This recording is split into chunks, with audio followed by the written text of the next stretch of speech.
Ça, c'est la question des transports sur lequel je pense que c'est le projet qui, à mon avis, verra le jour le plus rapidement de tous les projets que j'évoque aujourd'hui. L'autre point, c'est la question de l'alimentation. Tu l'as abordé, Antoinette, et dans ce domaine-là, on a répondu à un appel à projet territorial, qui s'appelle le projet d'alimentation territoriale, je pense que c'est comme ça.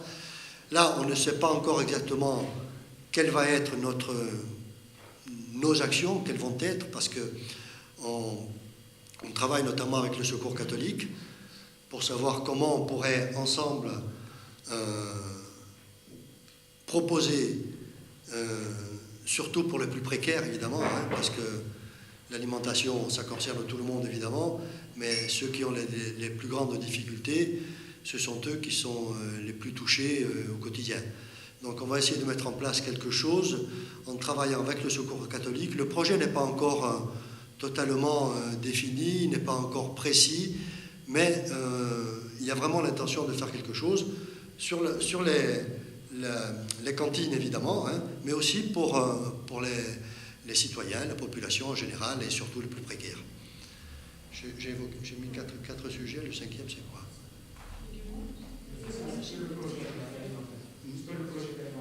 Oui, je sais, oui. Il y en a un autre que peut-être j'ai oublié. Enfin, j'y reviendrai. Déchets, biodiversité, alimentation, énergie renouvelable et transport. Non, on est sur les 5, ça va. Voilà, donc je vous ai brossé en quelques mots quels sont les projets de la communauté de communes en matière de développement durable.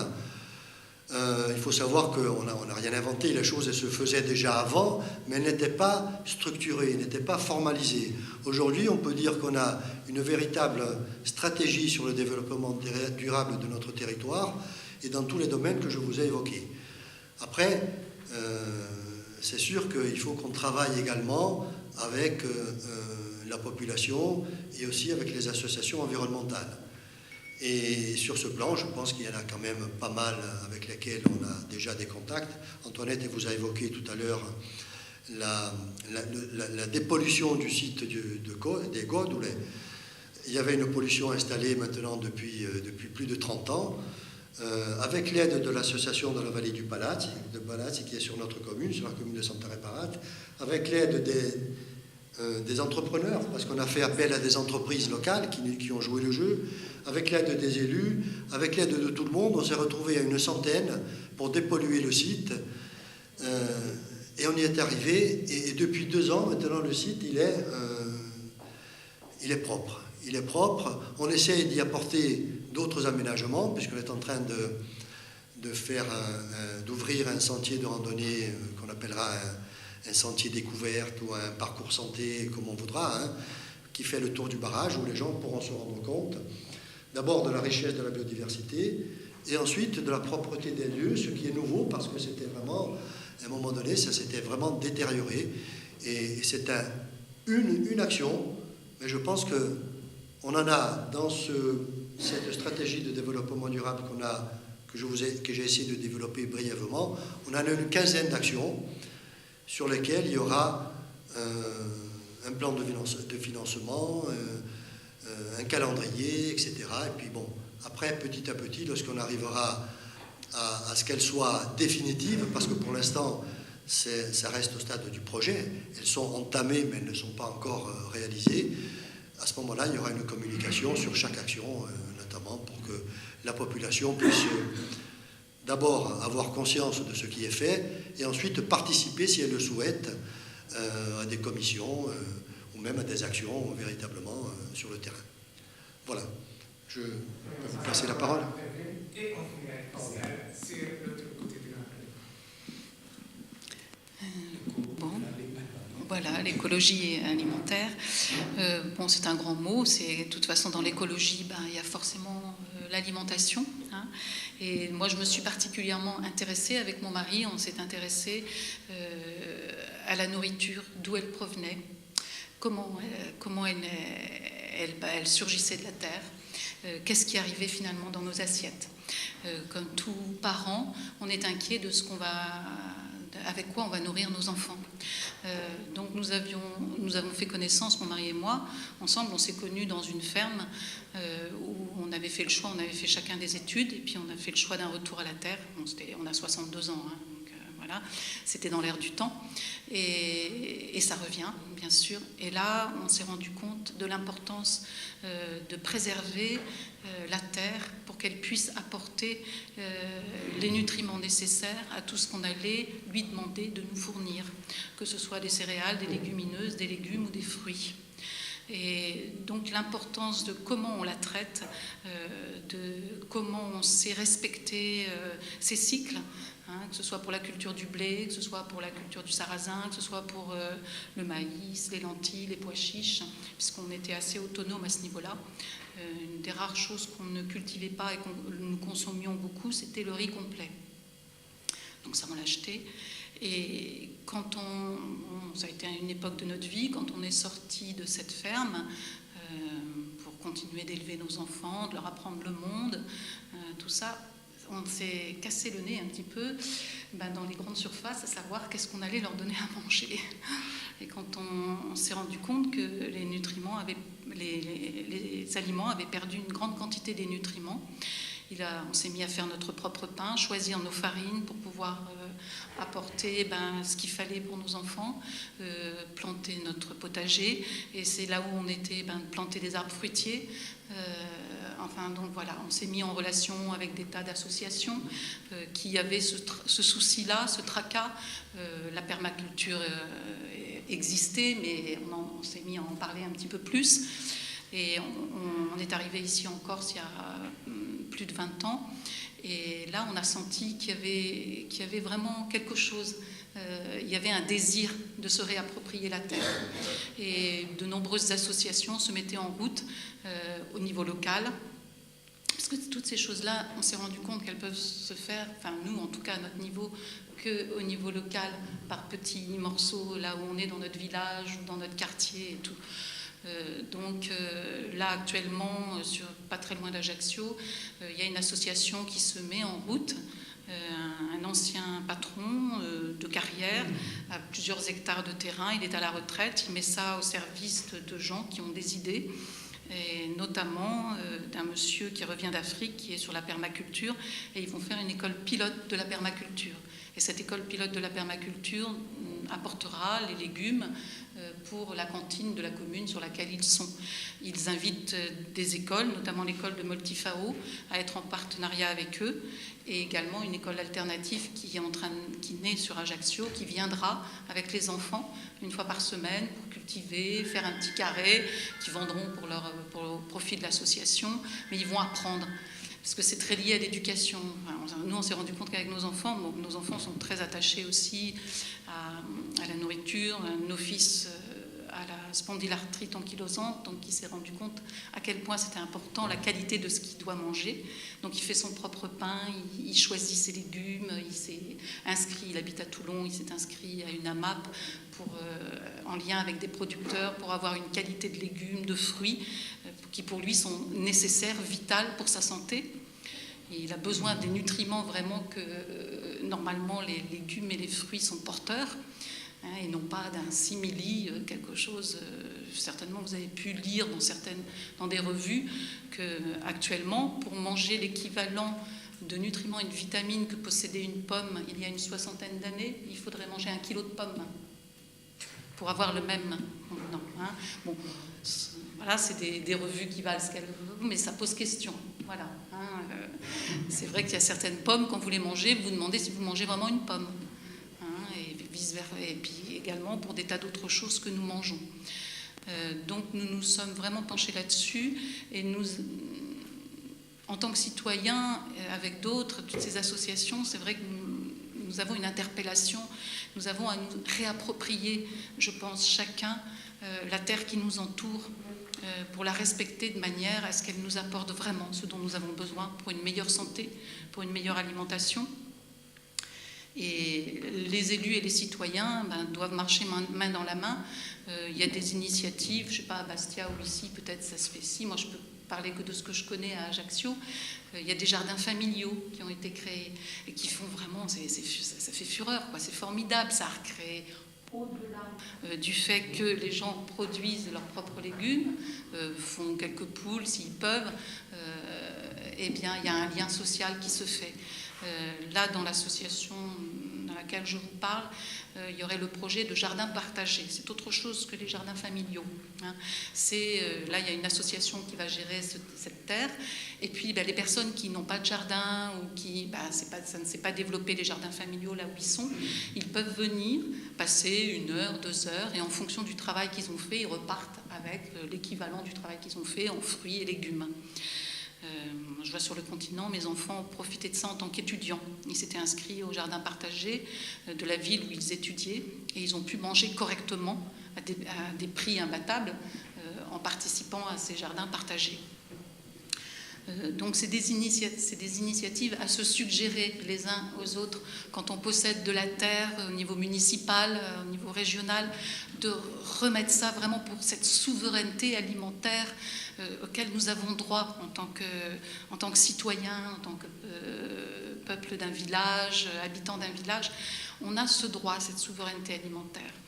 Et le souci aussi dans la souveraineté alimentaire et l'écologie alimentaire, c'est les semences.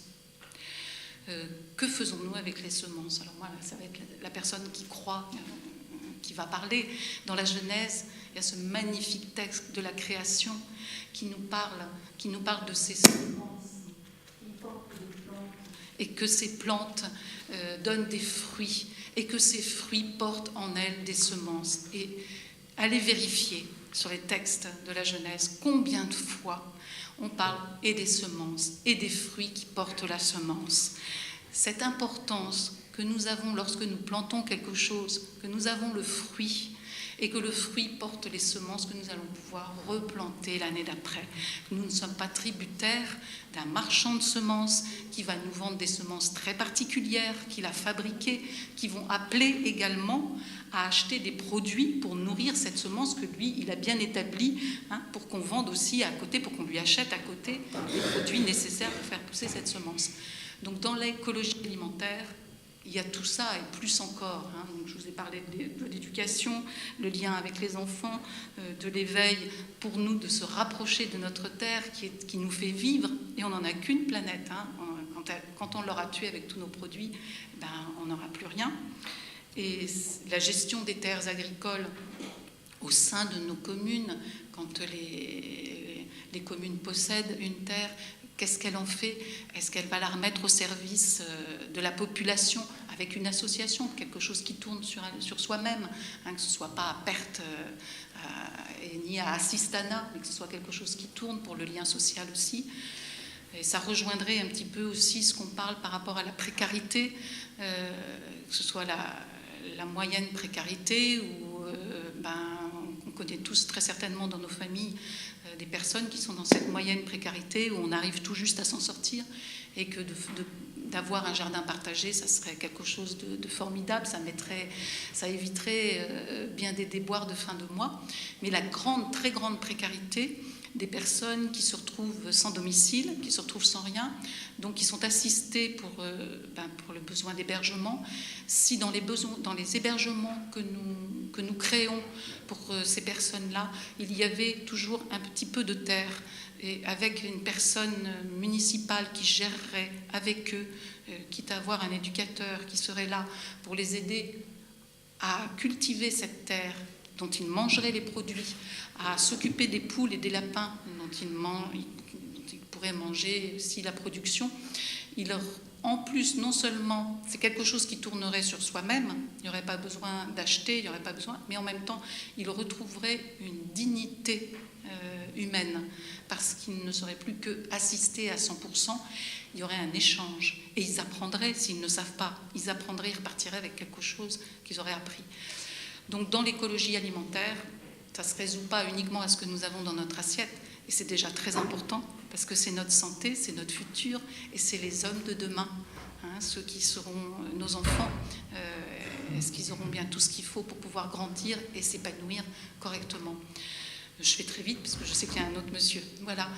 grosso modo, voilà le souci, les questionnements que j'ai comme simple citoyenne et que je veux partager avec vous, que je partage avec d'autres associations, avec d'autres citoyens et qui nous réclament notre sympathie, notre bienveillance quand ils font quelque chose.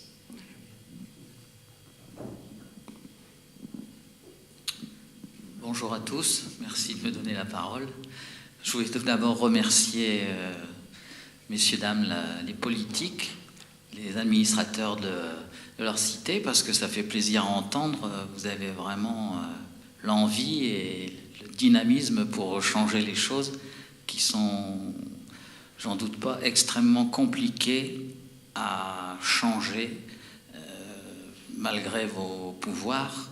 C'est vraiment très difficile. Et on voit beaucoup de défauts, on a du mal à voir les bonnes choses, mais je suis très content de vous entendre sur tous ces dossiers-là. Alors personnellement, je suis agriculteur, je suis arrivé en Corse il y a une vingtaine d'années perdu. J'ai eu la chance d'être tombé entre des bonnes mains corses, l'hospitalité incroyable de Francis Aquavive et de Raymond Aiello. Et puis, voyant le désir de revenir aux sources, j'ai trouvé un bout de terrain dans le maquis et avec quelques vieilles pierres qu'on a mis en place. Et dans la foulée, j'ai trouvé ma femme aussi, qui était irlandaise et qui avait les mêmes amis. Donc c'est comme ça que ça s'est fait. Et donc on est, nous, des gosses de la ville, habitués aux grandes cités. Et ma femme, qui a été aussi de Londres, elle est irlandaise, mais elle a vécu un peu partout en Europe dans son business. On était un peu tous les deux perdus et on avait cette envie très forte de nous retrouver et de retrouver la source. Et c'est dans ce sens-là qu'on s'est mis à démaquiser sans savoir trop, à remonter nos pierres avec que des choses du cru.